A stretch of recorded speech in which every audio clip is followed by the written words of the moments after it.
What's up les refs, j'espère que ça va. Bienvenue dans une nouvelle vidéo. Là on est vendredi soir les gars. Aujourd'hui, format vlog, car je vais vous montrer un petit peu la séance que je fais vendredi. C'est une séance qui est vachement axée sur le curl. Vous allez voir qu'on va commencer par faire des singles, donc des 1 rep. Et après on fera des plusieurs reps. Donc je pense que c'est pas mal de vous montrer ça. Et on va aussi tester la Gopher. La Gopher qui est la barre officielle. Donc la barre officielle de la fédé, on va dire internationale de street curl, même s'il n'y a pas vraiment de fédération internationale de street curl. Et je pense que c'est cool de vous montrer tout ça. Donc voilà, un format vlog. C'est un format que je teste sur la chaîne. À la fin de la vidéo, dites-moi si vous avez aimé ce format. Peut-être que j'en ferai davantage. Là, le but, c'est que je puisse vous montrer vraiment la barre Gopher, les caractéristiques de la barre, qu'on puisse essayer de comparer avec des barres qui sont dans la salle. Je vais voir s'il y a des barres qui sont disponibles, s'il n'y a pas trop de monde, etc., qui prennent les barres. Donc voilà, on va aller tranquillement à la salle. Je vais vous montrer un petit peu ma séance aussi en parallèle, les échauffements, comment je m'entraîne, etc. Vous allez voir que moi, la mentale que j'ai quand je suis à la salle, c'est que je suis vraiment dans ma tête. En fait, pour moi, c'est un second travail. Je sais que peut-être que pour vous, ça va vous surprendre, mais pour moi, quand je m'entraîne, vraiment, c'est un second travail. Et vraiment, le côté sportif, le côté athlète, voilà, je le vois vraiment comme si dans ma tête, j'étais déjà champion du monde. Et en fait, les exigences à l'entraînement et ce qu'il y a autour aussi, en termes de récupération, de sommeil, etc., je les place déjà là, dans l'objectif justement à terme de devenir à mon tour champion du monde. Je rappelle du coup pour ceux qui me découvrent, moi je suis Quentin Nissard, je suis athlète du coup de street curl, 3e français dans la catégorie des moins de 90 kg. Je suis coaché par Hugues Chenevier qui lui pour le coup est 2 fois champion du monde. Donc voilà, Hugues Chenevier, 2 fois champion du monde, c'est solide. Quand avec Hugues on a fait le pari entre guillemets de faire championnat de France, au bout de 5 mois de pratique, c'était un pari déjà un peu osé. Et j'ai fini 3e et maintenant l'objectif c'est dès février de faire la première compétition internationale en ce qui me concerne. Donc je vais partir en Belgique et en plus Hugues va me suivre. Donc ça c'est vraiment cool d'avoir ce coach avec soi. Peut-être que je ferai un petit open assez rapide en janvier, juste pour continuer à faire des compètes et voilà. Mais j'irai pas à fond. Donc voilà un petit peu les objectifs dans les semaines qui arrivent. Et je vous dis, vous allez voir là la salle, vraiment je suis vraiment focus. Si vous voulez, pour moi quand je m'entraîne c'est oui c'est du plaisir, mais je vois vraiment ça comme un taf et j'insiste dessus. Quand je m'entraîne, pour moi, c'est un taf. Donc vous allez voir, toutes les reps sont bien timées, tout est bien organisé, j'ai une séance à faire. Enfin voilà, je suis vraiment sérieux et vraiment focus dans ma séance. Donc si à terme, il y a des gens qui me connaissent, qui veulent me parler, on pourra le faire. Mais ce sera entre les séries. Et pour ceux qui me demandent, du coup, moi, c'est ma salle qui me garde la barre. Donc j'ai vraiment de la chance. De toute façon, je vous ferai une vidéo un jour où je vous montrerai un petit peu tous les accessoires que j'ai pour le street curl. J'ai acheté plein de choses, j'ai des disques, des petits disques spéciaux, j'ai une prise en V, goupille, chaîne, j'ai plein de trucs vraiment dédiés pour le street curl. Si ça vous intéresse, un jour je pourrais vous le montrer. Je vous dis, on fait ça étape par étape. Le but c'est vraiment de faire péter le street curl sur la chaîne et d'apporter un max de valeur. Donc là, je vais arriver à la salle, on va tranquillement s'échauffer. De toute façon, je vais tout vous montrer, hein. Le but c'est vraiment que je parle aussi à la salle aujourd'hui. Voilà, je vous dis, c'est un nouveau format que je teste dans la chaîne. Si ça vous plaît, si vous voulez voir plus de séances comme ça, écoutez les gars, moi avec plaisir. En fait, j'ai tellement de choses à partager que, en vrai, c'est un peu vous après qui allez me dire ce que vous voulez voir. Moi, tant que ça reste sur le street curl et vous kiffez, avec grand plaisir. Je suis encore là pour ceux qui me demandent. Vu que c'est des bons et qui me gardent la barre, moi du coup, je suis inscrit à Honor. Donc voilà, un sac classique, hein, franchement. Il n'y a pas besoin de beaucoup de choses pour commencer le street curl. Même là, j'ai acheté une barre. Mais c'est parce que je suis dans l'optique d'optimiser à fond ce que je fais. Je pourrais très bien faire du street curl sans barre. Moi, pendant 5 mois, j'ai fait du street curl avec la barre classique. C'est la Technogym qu'ils ont chez Honor. La barre avec les... je vous mettrai une photo, mais la barre avec les bouts noirs. Elle fait 7,5 kg. Elle est très bien pour commencer. Moi, j'ai acheté une barre vraiment parce que je veux optimiser la chose. Donc la Gopher que vous allez voir à la salle. Si demain, vous faites du street curl, que vous avez fait des compètes, que vous optimisez votre entraînement, vous pouvez l'acheter. Mais commencez par prendre ce qu'il y a en salle et faites les choses étape par étape, c'est important. Bon allez, moi j'arrive à la salle. Les frérots, la Gopher, la fameuse barre. La voici. Du coup on peut voir qu'au niveau des angles, elle est vachement arrondie ici. Donc soit on peut la prendre en prise serrée, donc je peux la prendre comme ça, et je peux curl assez facilement. Soit comme une barre classique, je peux la prendre aussi en prise large. Et on voit que moi j'ai bien la prise large parce que la barre vraiment elle s'y prête. En fait dans les deux cas, prise large ou prise serrée, ça s'y prête vachement. Juste, vous allez voir, mais en fait, quand on prend en prise serrée, la barre elle a vraiment tendance à partir. Il faut vraiment bien la prendre, bien la serrer pour éviter que du coup elle nous parte du poignet. Et franchement, cette barre-là, elle est ultra facile. Elle est réputée comme étant une barre plus ou moins facile. Après, il y en a qui l'aiment pas. Moi, ça c'est ma 3e séance que je fais avec. Franchement, je l'apprécie bien. Donc moi je la prends en prise large et là bam, on voit qu'en fait ça déroule tout seul. Donc franchement, la barre elle est cool, elle fait 11 kg. Gopher, du coup marque américaine. Je l'ai acheté du coup sur le site américain. Et elle m'a coûté en gros 300 balles. Je crois que c'était grosso modo 200 $, la barre et 145 $ l'expédition. Donc quand tu convertis après en euros, ça fait 302 € il me semble. Mais franchement la barre voilà 11 kg. On voit que la prise en main pareil au niveau du grip elle est pas mal. Si jamais vous commandez la barre Gopher ou d'autres barres, vous allez voir qu'au début elle est un peu engraissée. Je pense qu'il faut exprès pour éviter que la barre elle rouille. Donc voilà, hein, on va commencer tranquillement à s'échauffer, voir un peu le ressenti sur la barre. Mais comparé aux barres Technogym qui est en salle, il y a une barre je crois qui fait 11 ou 9, à chaque fois j'ai un doute. Et une barre qui fait 7,5. Franchement la prise en main elle est magnifique, hein. On voit que là je suis contre le mur. Tac. En fait ça déroule quoi. À savoir que moi striker du coup j'ai commencé en prise serrée. Et même là ça pouvait faire la prise serrée. Mais franchement, on voit que là sur cette barre là. En fait cette barre vraiment est faite pour le striker, enfin c'est affolant. S'il y en a qui veulent tester cette barre, qui veulent faire une séance avec moi, dites-le-moi en commentaire. On verra s'il y a du monde, peut-être qu'on pourra faire un truc ensemble. Donc voilà, je vais commencer tranquillement à m'échauffer. Et au fur et à mesure, on parlera un peu de la séance, tout ça, et ce qui s'ensuit. Les gars, pour l'échauffement, je reste sur du classique. Hein. Bon, attention, ma coupe des cheveux. Oh la vache, la terreur. Élastique, classique. Celui-ci est un peu trop dur. En fait, j'ai le bleu le plus fin, mais je l'ai perdu. C'est ça que depuis, je l'ai pas racheté. Mais du coup, voilà, classique, tac. On fait tourner les épaules tranquillement, hop. Je sais qu'il y en a beaucoup qui me demandaient ma routine d'échauffement. Donc on commence avec élastique, et généralement je fais 12 reps de chaque. Hop. Donc là, tac, tac. Et je commence en même temps que je fais ça en fait, à rentrer dans ma séance. Donc à me concentrer, à essayer de visualiser aussi un petit peu ma séance. Ce que je vais faire, voilà, bien penser, les étapes importantes. Quels sont les mouvements clés de la séance? Quand est-ce que je dois vraiment être focus à 100%? Même si le but c'est d'être focus tout le temps à 100%, mais quels sont vraiment les points clés de la séance? Où est-ce que je dois tout donner, etc. Donc là, pour bien être focus, parce que c'est dans la vidéo de Loan Brunet que Rémi Gallois dit ça, mais en fait, chaque série, chaque rep, c'est une occasion de tout donner, quoi. Donc si on la perd, il y en a un qui lui aura tout donné, et du coup, il prend de l'avance sur toi, quoi. Donc voilà. Je déverrouille bien les épaules. Hop. Tac. Triceps aussi. Là, je vois qu'il est un peu dur élastique. Je suis un peu triceps. Non, c'est chaud, donc si je vois que je suis un peu trop tendu, je relâche un peu, chill. Hop. Tac.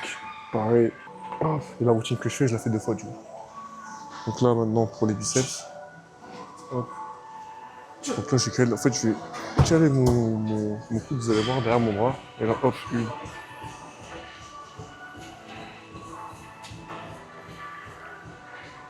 Là, c'est du ressenti. Il y en a qui aiment bien faire beaucoup de séries, beaucoup d'élastiques avant. Je sais que moi, faire 2 séries, ça me suffit largement. Je me sens bien, je suis chaud. Et après, je peux attaquer sur la barre. Donc là, des deux côtés, forcément. Hop. Et vraiment, j'insiste sur le fait que là, trouvez en fait une routine qui vous permette, avant vos séances, ou voilà, dès l'échauffement, de rentrer vraiment dans la séance, bien focus, bien prêt en fait à tout prendre. Après, comme je le dis, hein, moi, le but, c'est vraiment d'optimiser mes entraînements pour aller au plus haut niveau possible. Et je vais y aller, hein, vous allez voir. C'est ça qu'on fait ces vlogs ensemble. Hop. Et après, je finis en mode hypercut. Hop, tac. Et après, vous allez voir qu'aussi, avant de repartir sur la deuxième série d'échauffement comme je fais là, j'irai prendre mon pré-workout. Donc j'ai pas de sponsor particulier pour l'instant. Et du coup, j'aime bien prendre du pré, voilà, avec de la caféine, etc. Il n'y a pas de trucs de fou, hein. La caféine, je crois qu'il y a du piment aussi un peu dedans. Donc là, ça prend le pré-workout, hein, en mode gros clébard.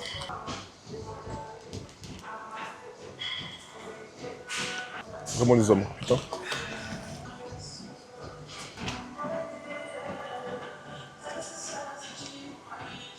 Du coup, je prends ça avant la séance.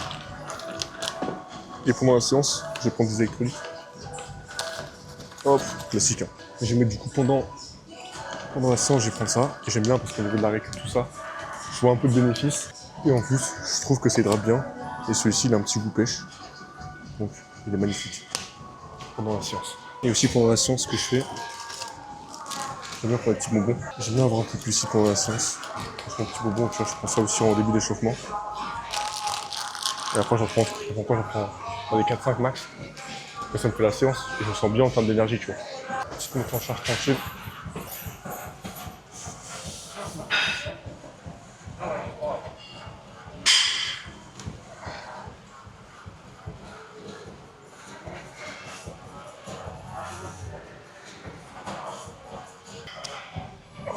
Donc là, on fait du 15 reps, chill, 15 kg. On va monter au fur et à mesure, de 10 en 10. Là, le but, c'est d'arriver à faire une rep, je sais pas, entre 60 et 65 kg. Et après, on partira sur des cheat curls. Là, c'est vraiment monter en charge tranquille. On reste propre sur la technique. Hop. Bien focus.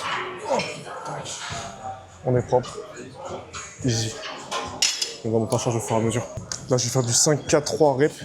5-4-3-2-1. Donc là, 5 reps à 25 kg. Et 26, on va être précis. Hop. Hop. Hop. Hop. Tac. Magnifique.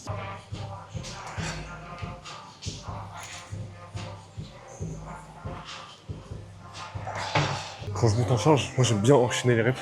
Peut-être prendre, je sais pas, 2 minutes max de repos dans les montants en charge, 2-3 minutes.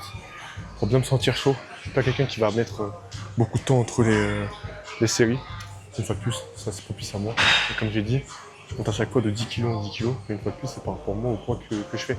Peut-être que dans votre cas, vous allez monter peut-être de 5 kg en 5 kg, de 2,5 en 2,5. Ça dépend d'où vous en êtes. Mais l'important c'est d'arriver bien chaud. J'en profite. Là, ce que je fais aujourd'hui, ma séance, c'est vraiment dédié pour moi. Peut-être que pour vous, ça n'a pas forcément d'utilité. Tout ce que vous allez voir, toutes les séances que vous allez voir, moi, c'est le coach qui me donne vraiment pour ce que je veux faire. Donc, je peux t'en inspirer, etc. C'est pas forcément utile que tu copies tout ce que je fais. Mais on voit que j'ai fait beaucoup de cheat curl parce que c'est un mouvement qui va m'aider, dans mon cas, à progresser sur les points que je dois bosser. Peut-être que pour toi, c'est pas forcément utile. Donc, tu peux t'en inspirer, mais copier à 100%, ça n'a aucune utilité. Donc voilà, petit disclaimer, mais c'est important quand même de le dire. Bien positionné, 2 reps, tranquille. Je pense que je vais faire du coup encore 2 singles. Là les frères, on part sur une rep qui va être solide, hein. 60 kg. Là on va bien se focus, un peu de magnésie. Et là maintenant chaque rep qu'on va faire, l'objectif c'est de se concentrer, comme ça étant complète. Bien prendre la barre, bien se focus. Mentalement c'est quand même une routine. Là c'est une barre facile, je m'en fous en fait. Mentalement je l'aborde comme si c'était une barre, comme si c'était un PR. Donc faut que ça passe bien. Je pense que je vais faire 60 kg, après 65. En gros c'est 61 kg, parce que la barre fait 11. 61 kg et ensuite 66. Et ensuite je partirai sur les cheat curls du coup. Et les cheat curls vous allez voir ça va envoyer les gars. Ça va pas être drôle. Allez je me prépare mentalement et après j'y vais. Alors on est parti. Bien focus. Bien pour ce mouvement. Attendu, on cup et on tire. Ouais, easy. Je pense que je vais mettre 63 kg, je pense, à plus. Après, elle va être un peu dure. Quoique, allez, 65, 63. Ouais, 65 kg, on va la tenter. Je vais me mettre un peu dans le dur, là. Mais en fait, je sens que la barre, elle glisse. Je pense que c'est encore la... Je sais pas ce qu'ils mettent... En fait, c'est comme si la barre était mouillée. Je pense qu'ils mettent un peu d'huile, je sais pas ce qu'ils mettent, pas que ça rouille. Mais ouais, et pareil, la gauchère, la prise en main, franchement, faut la... En fait, elle tourne vachement dans la main. Donc, il faut bien la serrer, en fait, sinon tu la perds.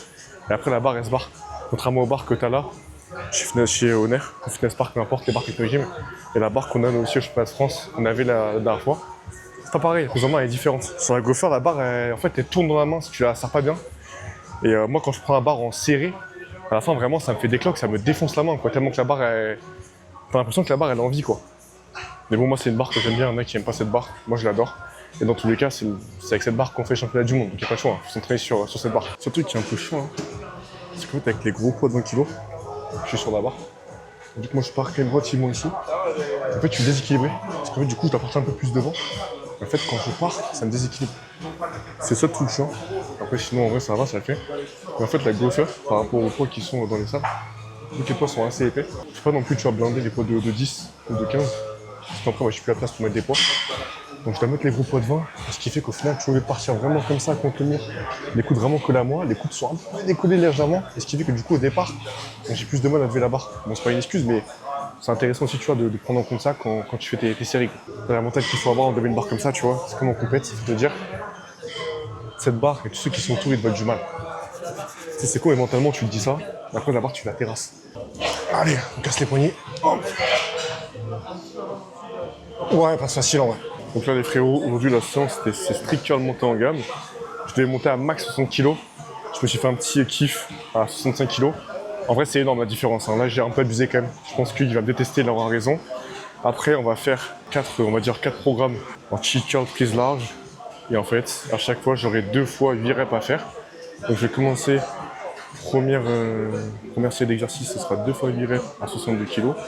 Ensuite, 2 fois 8 reps à 60 kg. 2 fois 8 reps à 58 kg. Et enfin, 2 fois 8 reps à 56 kg. Et ensuite, on aura 2 fois 20 secondes de stick curl, en gainage contre le mur, en statique. Et on s'arrête ici pendant 20 secondes. Donc sur le papier, ça paraît pas grand chose, mais la semaine dernière j'ai fait cette séance et j'ai pris une cartouche. Donc je pense qu'aujourd'hui je vais prendre la même cartouche. Et let's go. Et entre les séries, je vais mettre 5 minutes de repos pour arriver bien frais sur les séries. Donc là je vais tranquillement charger la barre, 62 kg. Et après on est parti dessus. C'est important aussi les petits poids. Là du coup je suis à 65 kg sur la barre. Il n'y a aucun poids en fait de massage qui me permettrait d'avoir 70 kg. Donc qu'est-ce que j'ai fait? J'ai investi dans des poids de 0,5 kg. Les poids roll, voilà, ils sont comme ça. Et du coup je peux les mettre de chaque côté de la barre pour avoir le bon poids. Ça c'est pas une question d'optimisation. Mais si demain vous voulez vraiment respecter vos charges, je vous conseille de prendre des poids de 2,25 €, comme je les ai ici. Ils sont tout petits. Et sinon prendre des poids également de 2,05 pour pouvoir vraiment respecter vos charges. C'est important, mais une fois de plus, là on optimise. Là c'est vraiment optimisé à fond. C'est séance quoi. Pareil, même principe, la cheat curl du coup.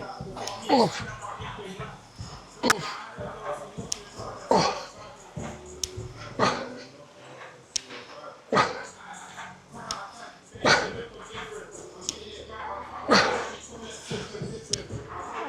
Yes!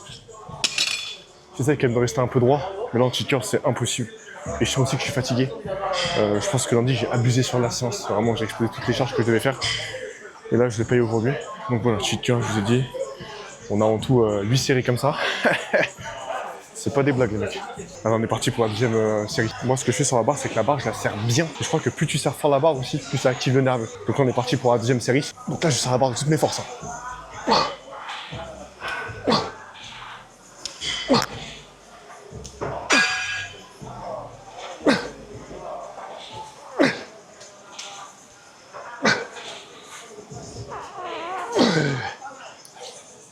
Là j'étais mieux là. J'étais mieux de ouf. Let's go.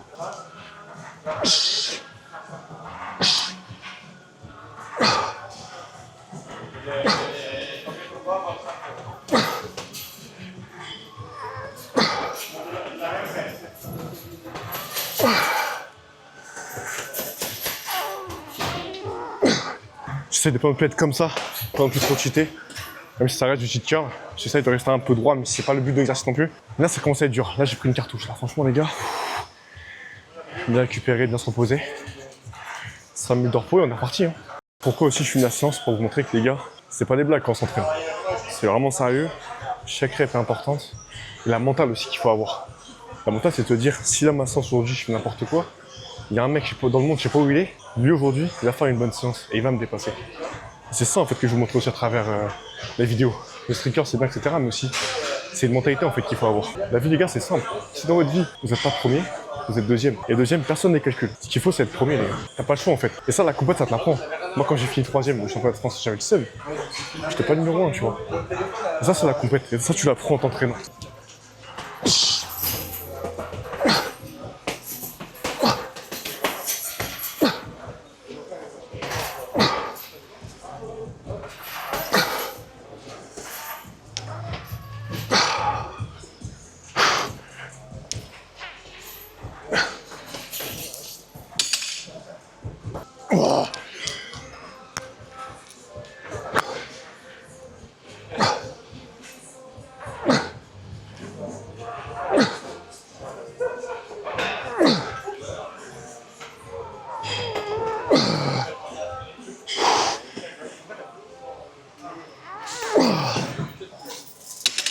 Par exemple là j'ai perdu la barre.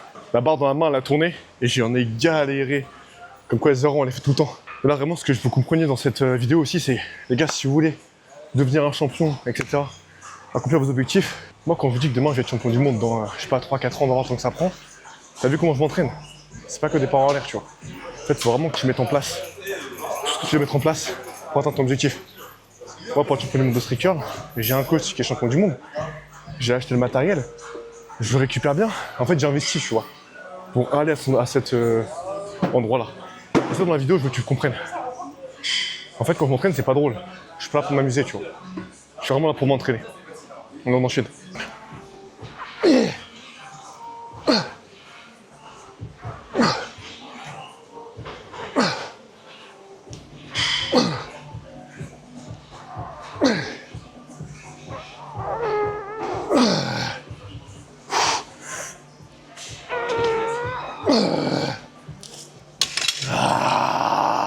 Pareil, un point que je voulais aborder aussi, les gars, c'est sur les... Moi, je vois sur TikTok.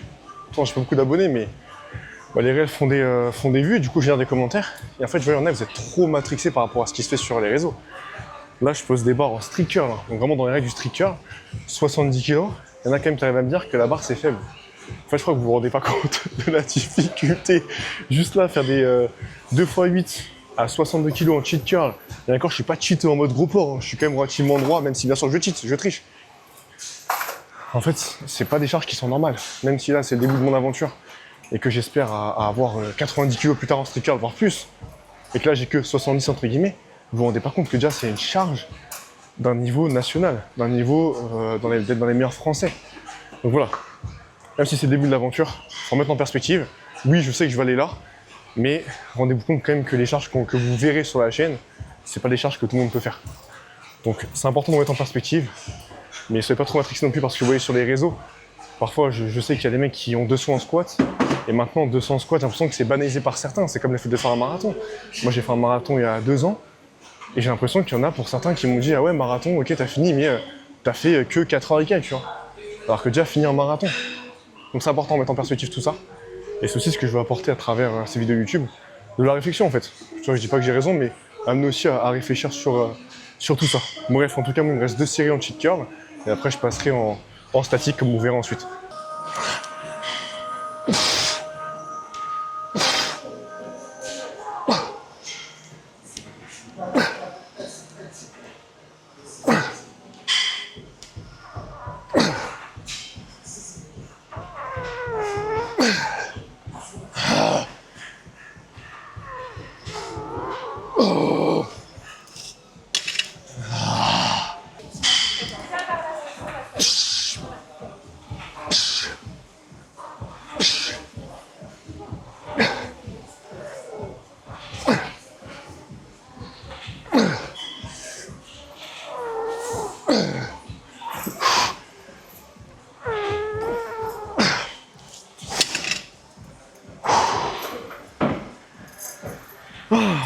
Putain les gars, c'est dur. Pour moi, un peu de ce qui vient de se passer là. Puis maintenant, on va finir avec 2 séries en statique. Le but, ce sera de se mettre comme ça. On s'arrête ici pendant 20 secondes. Ça, c'est vraiment un truc de la mort. Et putain, qu'est-ce que c'est efficace. Vous avez vu les gars, c'est pas drôle. Hein. Je vous ai dit, quand on s'entraîne, les gars, c'est pas funny. Hein. C'est pas drôle du tout. Bon, allez, on reste focus. Et c'est là aussi que c'est important. Il reste que 2 séries. Mais celles-ci, elles sont ultra importantes. Donc, il faut rester focus. Il faut se dire, ok, on est fatigué. Nerveusement, on est KO. C'est la fin de semaine en plus. Mais chaque série est importante. Il faut tout faire à 100%, peu importe ce qu'on fait. Donc là, je suis vraiment concentré. 5 minutes de repos. Et après, on fait les 2 séries. Et c'est ciao.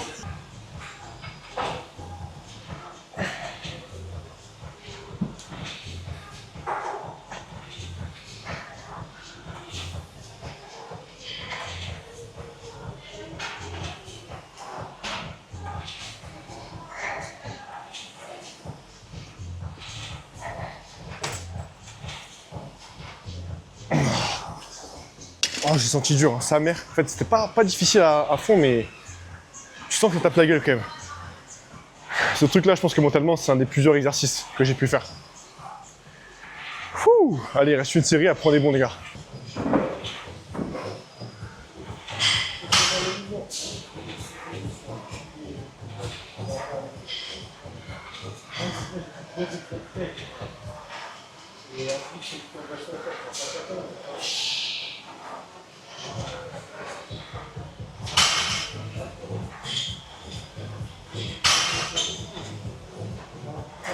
Les frérots, on est sur une fin de séance. J'espère que ça vous a plu. On a commencé à voir un petit peu comment je structurais mes séances. Là, c'était vraiment un début, c'était vraiment un test. Parce que pareil, pour moi, c'est pas évident de vous filmer. En fait, c'est con la séance, mais et de faire ma séance et de parler en même temps. Donc là, c'était un premier crash test. J'espère que je vous ai déjà apporté pas mal de solutions, pas mal d'idées, etc. pour pouvoir vous entraîner. Voilà, ce que vraiment que vous reteniez de la séance, c'est l'intensité qu'on met. En fait, quand on dit qu'il faut faire des choses dans la vie, on doit se donner les moyens de réussir. Comme je vous l'ai dit, moi, quand je vais à la salle, c'est un taf. Là, j'ai fini ma séance, je suis éteint. J'ai donné ce que j'avais à donner, en fait. Donc, il y a des jours, on doit donner plus. Il y a des jours, on doit donner moins. Ça dépend de la période d'entraînement où on est. C'est pour ça que je me répète encore une fois. Prenez pas forcément tout ce que je vous donne pour le faire pour vous. Moi, je suis coaché par Hugues. Moi, je suis pas coach. Je suis coaché par Hugues. Les retours que je fais, c'est des retours du terrain. Je ne suis pas coach. Voilà, c'est vraiment des retours terrain. Donc ce que je fais, c'est parce que je suis encadré, parce que j'ai des objectifs, j'ai une compétition en février que je prépare. Donc voilà, le programme est fait pour moi. Vous pouvez vous en inspirer. Ça ne sert à rien de copier à 100%. Donc j'espère que cette vidéo vous a plu. Petit test rapide de la gopher aussi. On a pu voir que du coup la gopher prise en main, faut bien serrer la barre, sinon la barre elle peut vite se barrer. Si ça vous dit que je tente sur une autre barre, je sais qu'il y a beaucoup de barres qui existent, on pourra faire une autre séance dessus. Si vous voulez carrément voir plus technique sur la gopher, on pourra le faire aussi. Pensez à vous abonner les gars. Dites-moi en commentaire ce que vous voulez voir comme prochaine vidéo. Mais abonnez-vous, partagez, c'est important. Parce que voilà, le streaker, c'est un sport pas trop connu alors qu'il mérite de l'être. En tout cas, moi, je vais tout donner pour le faire péter. Donc voilà, une vidéo par semaine. Semaine prochaine, on parlera des championnats de France que j'ai pu faire il y a quelques semaine où j'ai fini 3e. Donc voilà, abonnez-vous, c'est important. Donnez vos idées de vidéos. En tout cas, moi, c'est un kiff de faire ça. J'espère que je peux vous aider et vraiment échanger avec moi en commentaire. C'est comme ça qu'on fera grossir la chaîne. Donc, j'espère que ça vous a plu et on se voit nous la semaine prochaine pour une prochaine vidéo. Prenez soin de vous. Ciao, ciao.